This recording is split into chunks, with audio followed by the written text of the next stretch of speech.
Hey everyone, it's Kino here. I have the great honor of sitting with my teacher, Paramaguru Sri Sharath Jois, because he's written a new book called Ageless, and we're going to have a little chat today about this awesome book.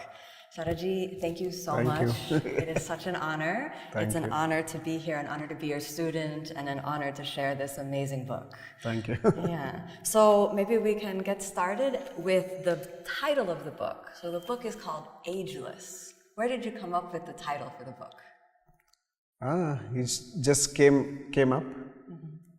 My co-writer also suggested this, and it is when we practice yoga, we all become ageless. In a sense, whatever age you are in, but you don't look that age. Yeah. If you are in your 40s, you don't look like 40s. You always look like 25, 30s. This is because of yoga practice and certain lifestyle, yogic lifestyle. So this makes you look younger. So the whole idea of this book, Ageless, is the title Ageless is seeing that. So you look very young, less age. Is the feeling of being ageless also about the energy that you get from practicing yoga? Yeah, definitely. When you have this energy, you look very young. So when you get old, that means you don't have the same energy what you have in your younger age. So by practicing yoga, you will be more active. So you look that you are very young because of all the energy you get through practicing yoga. We live consciously because to lead a happy life, happy and stress-free life. So everybody is under stress now. So if you want to get rid of all this stress, stress comes because you cannot manage yourself. So when there is stress, you get older also because you have too much worries in your mind. So because you are not leading a certain lifestyle. The yogi lifestyle. So yogi lifestyle. Not everyone should become a yoga teacher to lead a yogi lifestyle. Absolutely. Anyone can do whatever jobs they have. They can have that and lead a yogi lifestyle. You teach so many dedicated students who come from all over the world and look at you as the Paramaguru of Ashtanga Yoga. And now you have this book, Ageless. What's your intention with this book? Do you want to bring the message of yoga to more people so that they can experience this ageless yogi lifestyle? Yeah, I've been practicing yoga since when I was 7 years old. Yeah, long time. Yeah, long time. Now I'm 48 now. 48 year. 41 years you're practicing yoga. 41 years, but I didn't take this seriously. So I started I took this seriously when I was 19 years old. So since then I've been practicing this, and I know this can change your life in many ways. Since if you see the book, I had lots of health issues when I was young. Went through lots of difficulties. I had many health problems. So when I started yoga, I overcame all those things. And I became more healthier. And when I started when I was 19, I never stopped practicing. Every day, 6 days a week, except moon days and Saturdays. And I saw many changes in me. You got more energy. More energy, and even your mind started changing. And did you feel more calm, more peaceful? Yeah, when I was young, I was very angry. I was impulse. So slowly this changed in me. So this book is about me a little bit, and then just to bring all the yogic aspects, how we should live, how we should eat, how we should do some exercise, asanas. And it's just a thought that which came through my experience for practicing yoga for all these years. So this is just to help others To help everyone. Everyone. Yeah. I hope it goes to everyone. Yeah. Not just dedicated yogis. Yeah, not only yogis. This is not just for Ashtanga Yoga practitioners. Yes. It's generally to everyone. If they adapt this kind of lifestyle, they can live more happily, they can live more peacefully. Yeah. And most thing is to live harmoniously. So this is all what we get through this book. So this was the main intention. Yeah. And many times many people think that Ashtanga Yoga is very difficult to follow. Yeah. So the Ashtanga Yoga is not for me. So I didn't keep the title Ashtanga Yoga in this book, so that it reaches generally to everyone. More people. Yeah. And the asanas that you've included in the book, are they safe for everyone to practice? Yeah, the asanas in the book are very safe. Anyone can practice. It doesn't have any like crazy postures, no deep back bendings or deep forward bendings. It is just a few asanas which keeps you healthy, stress free, and these asanas has lots of health benefits in them. So that's why I chose these asanas, so that anyone can practice, any age can practice. Any People who are in any age can practice this. Young, old, or very old, they all can practice this asanas. Any size, any shape, any religion, everybody can. Yeah, anyone can do it. Yeah, such a gift to give to the world, Yeah. this Because teaching. we want everyone to be happy, healthy, Yeah. to enjoy this life, and we need a healthy body, healthy mind to enjoy this life, which is very precious according to me. Yeah. This life itself very precious. Being humans is very precious. So we have to live for the maximum. We have to live as long as possible Yeah. to enjoy this life. So I think these things are all very important. Yeah. If you have a certain lifestyle, you can lead a very good life, healthy life. You outline the basics of the yogi life, and you include asana, breathing, and a lot on diet. So what is the yogi diet that you recommend for all students? When we have yoga practice, especially asana practice, we don't need too much food. So eating less food is very important. Less food in a sense, in moderation. In your book, you talk about a community in Japan that has a tradition of only being like 80% full. Yeah. And so is there something like that you recommend for everyone to eat in moderation? Yeah, exactly. Our body has many things. It's solid, liquid. So we need to balance all those things. We need to have solid food. At the same time, we have to have liquid food. Yeah. And leave some space for the air. So these things are very important. How much space should we leave for air? At least 30%. At least 30%. I don't know if that's popular. 20 to 30%. 20 in every meal. Every meal. Yeah. And how many meals should the yogi eat each day? Yogis always eat 2 meals. 2 meals. One big meal is very important, which has lots of nutrition in that. And when's the biggest meal? Biggest meal is always in the afternoons. Afternoons, like lunch. Lunch you have to have a big lunch.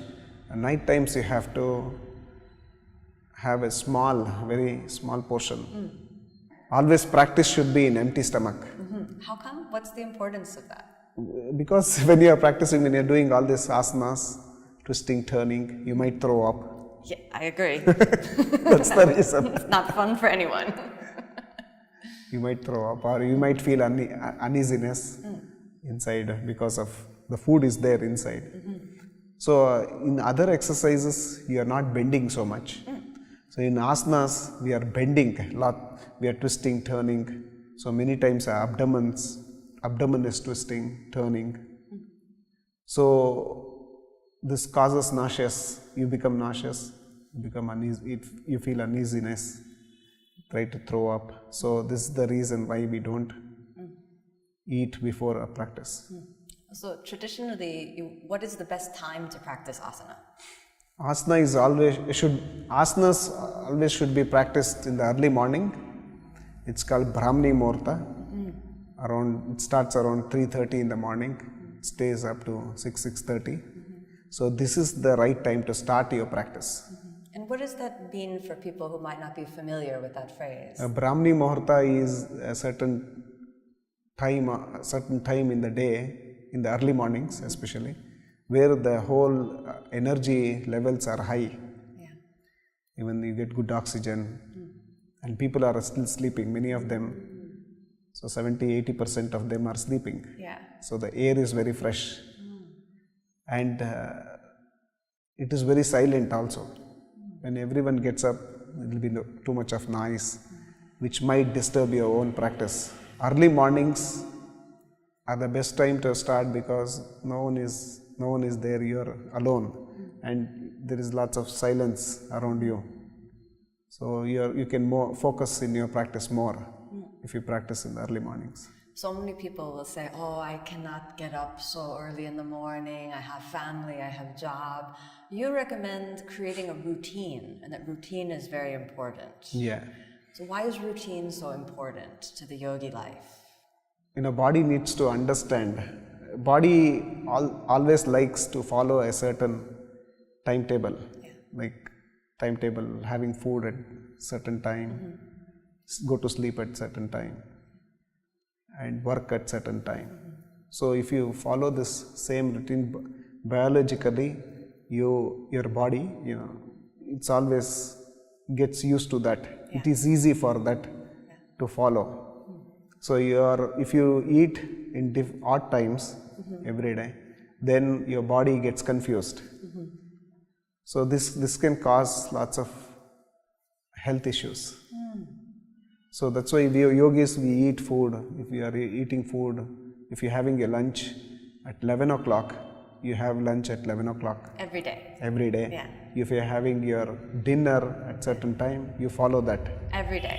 And your breakfast at certain time. And then that allows you to practice at the same time. Yeah, same every time. day. Since we are practicing in the early mornings, every day we are practicing, so we need to follow that also. Our practice time should be from this to this. Our breakfast time should be this to this. Lunch should be this to this. Dinner should be this to this. Yeah. And you go to sleep at certain time. Yeah. So this makes our body to get used to that. It is easy for the body to understand. Yeah. It sounds like the wisdom that you're sharing is really timeless wisdom, ancient yogi wisdom that you're making accessible to everyone. And it's a big inspiration. I know many people are going to say, okay, if we eat at this time and we practice yoga, but what shall we eat? Is there a particular type of food that the yogi must eat?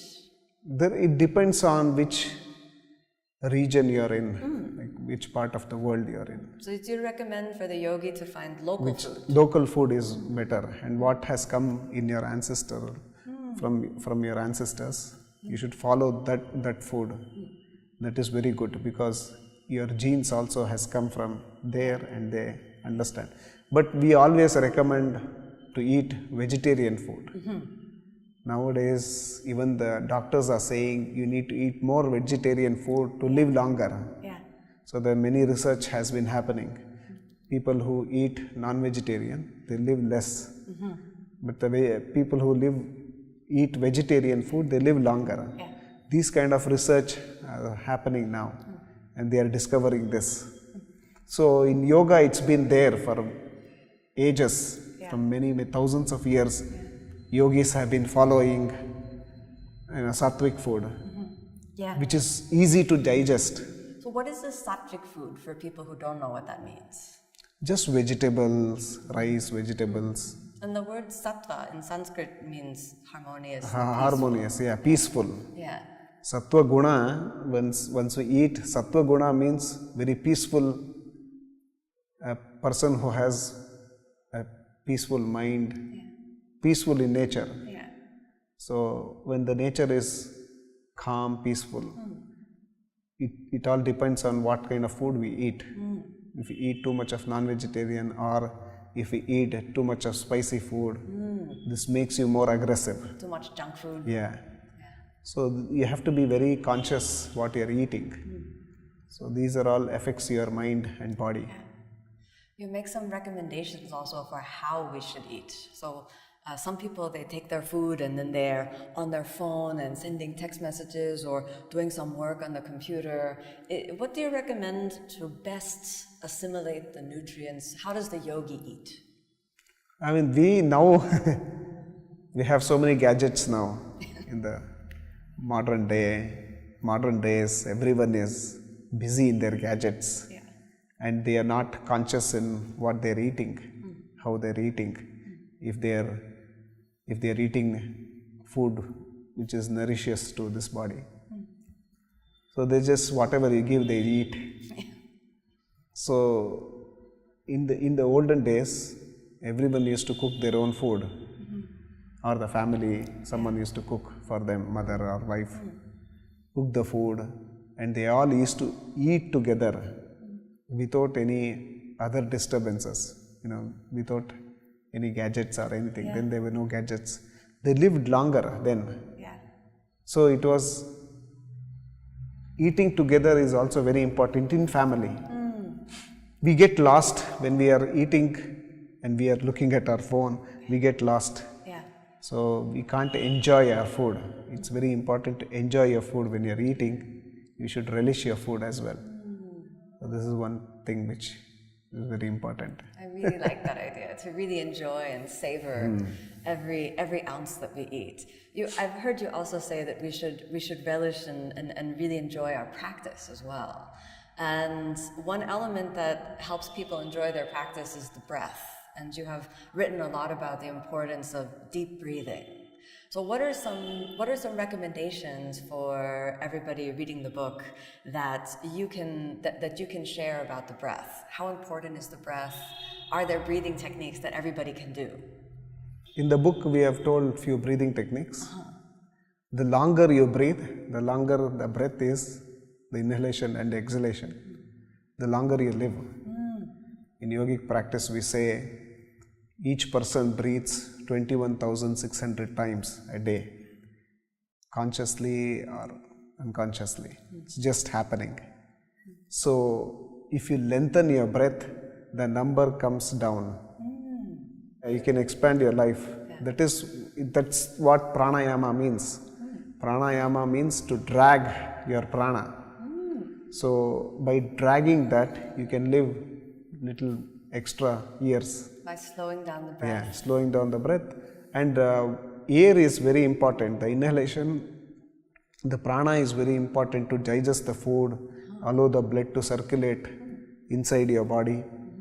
So when we breathe consciously, when we inhale consciously, then we can purify the nervous system, you can activate the Jatragni, which is the digestive organs. Yeah.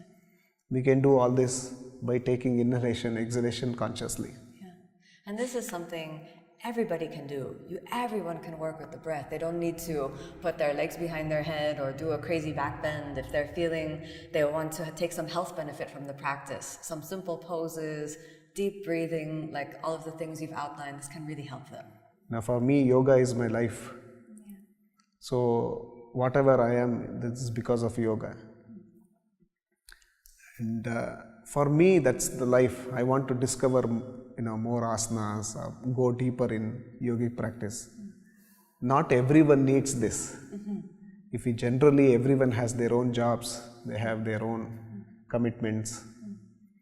So in that commitment, they need to fit yoga somewhere. Yeah. So they need to fit a practice which keeps them calm, which keeps them healthy, which keeps them stress-free.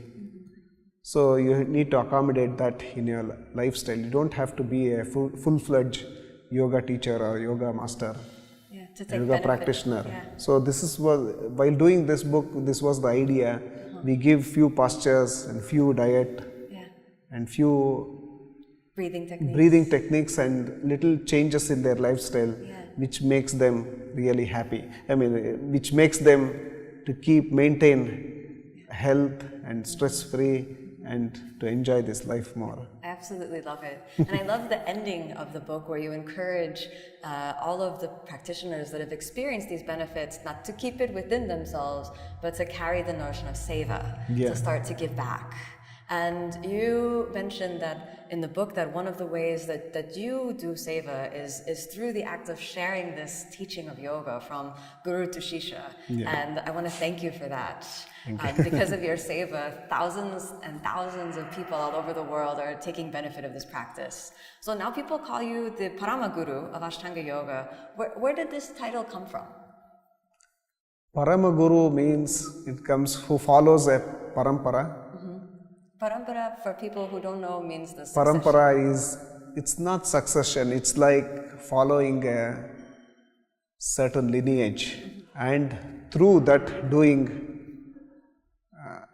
around sadhana, through that lineage, and trying to teach this to others.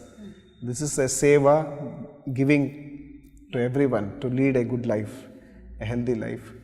So like that, this name came, and this was honored by few yoga institutions. Here in India? Yeah, in India. They invited me, they said, you are following this parampara, you are carrying on the knowledge, the ancient knowledge which has come from many, many generations. Yeah.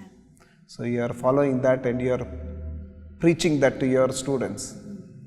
So this is very important, important for us, because it's already, the yoga is, the ancient practice has already extinct. It's not there. Everyone is changing their own practice. And there is lots of changes which has happened in the past. So this is the only institution, and this is only me which is putting that ancient knowledge to many people. So they recognized this. They said, this is the title I think you should use. We honor you with this title. Yeah. So that is how it came. It's not that I made up it. Oh yeah. It just came like that. Yeah. Paramaguru means who follows a parampara, who stick to that parampara. Yeah. And you are so dedicated to the lineage. You are so dedicated. So that's how it came. For other people who have taken such deep benefit from your teachings, whether your students or those people who are reading the book, what is your recommendation for their seva? How can they also give back? Maybe if they're not the yoga teacher, they're just working a job, but they feel so much peace from the practice. How can they give back? Part of yoga practice is to do seva. It is not only bending your body, doing crazy asanas, doesn't make you yogi. A yogi means he should do his own practice, should do his own sadhana. A part of the sadhana is to do seva. Yeah. Seva is to serve in the community. In America they call community service. Community service or charity work. Charity work, community service. This is very important. So in whatever way you can, if you are a rich person, you can give your seva as donating some money. Or if you don't have anything, you can just go and do in whatever way you can go and do seva. You can donate your time. You donate your time, donate your energy. So this is also seva. So you need to do that. You need to keep that. If you are working 6 days, one day, just half day, whenever you are off from your work, go and do some kind of seva. Yeah. The community service. This is very good. It makes your mind very fresh. You interact with so many people who are in difficulties. Yeah. So you uplift them, uphold them, support them, whichever way you can. So this is also very important. This also brings good karma in you. But once we do this seva, you shouldn't expect anything from that. This is another thing which we should always remember, that you should not expect anything from that seva. Yeah. And you don't need to advertise it either. Yeah, don't have to advertise it. Don't expect anything from that seva. Just a true selfless service. Would you say that this is the real purpose of the yoga practice, to lead you into a space where you can give in that way? Yes, definitely. That is what yoga means. If you are a yoga teacher, you should share it with everyone. Yeah. So we do lots of charity work. We do free yoga classes. Yeah. So that everyone should experience this knowledge. Yeah. So this is our seva. So like that, each one of us, each one of them have to have a seva in their own way. I love when you shared your seva for the earth about planting trees. Yeah. This is a really big service. So not only are you sharing the yoga with everyone, but you're also really doing good for the local earth and giving back to nature in this way. No, it is very important that we all should plant trees. If there are no trees, there is no oxygen. If there is no oxygen, there is no humans. Yeah. So our future is dependent on this, how much oxygen we get. Our children should get good oxygen. They should live a healthy life. Well, we just have one last thing to talk about, which is the last chapter of your book. I found it really personal, really inspiring. You talk about cultivating positive energy in the mind. So how do you recommend people cultivate this positive attitude? You said first thing in the morning, take practice, think positive thoughts, and how should people do this? How do you do this? If you follow this, whatever I have written in the book, Yeah. automatically the positive energy will generate inside you. So we always want to criticize people, we always want to see, I think first it should start from positive talking. So once you think positively and your speech is very positive, your day and your whole day will be very positive. Yeah. So you should start in the morning by thinking positive and then applying that is very important. Applying in a sense, we can apply through our talk, through our speech. So once we are doing speech, it's conversation with your wife or husband or children or your friend. Always try to talk positively. So that this energy will start generating over a period of time. And every day you will get up with a positive energy. So the previous day is past. So you need to start a fresh and a positive day. So that day when you get up, you start it as positive. Yeah. So the past doesn't come again, but the present is very important. So present you need to make positive. So every day if you make like this, your life becomes positive and you will influence others to be positive. Yeah. So this other people are always, many people like your friends or children or wife, everyone is observing you, how you work, how you talk. So if you talk positively, think positively, this will carry on to others also. And even they want to live, how he is living or she is living positively, I need to put this positivity in me and I want to adapt this and how I want to lead a positive life. So this there is always difficulty in life. There is sukha, dukkha we say. These two are the two phases of life. Sukha is happiness and you have sorrow. So to balance both is very important. I mean, to stay calm at both the times is very important. To take both sukha and dukkha at the same level is very important. Yeah, such a great, wonderful teaching for everyone. We're so honored to have you share these teachings with us here in this video, and of course in your book, Ageless, and this is a really amazing teaching. Thank you for joining, everyone. You should go and buy this book if you haven't already. And Sharath ji, thank you so much. It's been an honor.